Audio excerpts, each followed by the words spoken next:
দেখতেই পারলেন এই বাইকটি বিক্রি হয়ে গেল, নিল আমার বন্ধু খুবই কম টাকার মধ্যে। এই বাইকটি দিয়ে দিলাম মাত্র দাম কি উল্লেখ করবো বন্ধু ভিডিও? দাম কোয়া হবার বন্ধু মানা করছে। দেখতে পারেন একদম কম দাম। ঠিক আছে, আপনাকে এটুকু বলতে পারি যে 40 কম।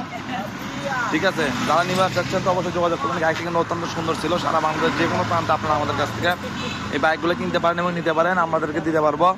যারা কিনবেন অবশ্যই যোগাযোগ করবেন আলামিন বাইক কর্নারে। আমাদের ঠিকানা আলামিন বাইক কর্নার, না হলে সাপিক লেনে গাবতলী রোড বগুড়া। আমাদের কোথাও কোনো শাখা নেই। যারা ভালো বাইক কিনতে চান তো অবশ্যই যোগাযোগ করবেন। হ্যাঁ, হচ্ছে মামা কাগজ দ্বারা নিয়ে নাও। এইটা দেখতেই পাচ্ছেন একবারে ফ্রেশ বাইকগুলো আমরা বিক্রি করে থাকি। এই 3টি নাম্বারে আপনারা যোগাযোগ করবেন। অবশ্যই আপনারা আসবেন আমাদের শোরুমে। বাইকটির কাগজপত্র বুঝিয়ে দেওয়া হলো। বন্ধু তুমি খুশি তো? বন্ধু 5,000 টাকা কম দিলে আরো বেশি খুশি হলাম। তোকে একটা ভালো গাড়ি দিলাম, যেমন যাতো ভাই।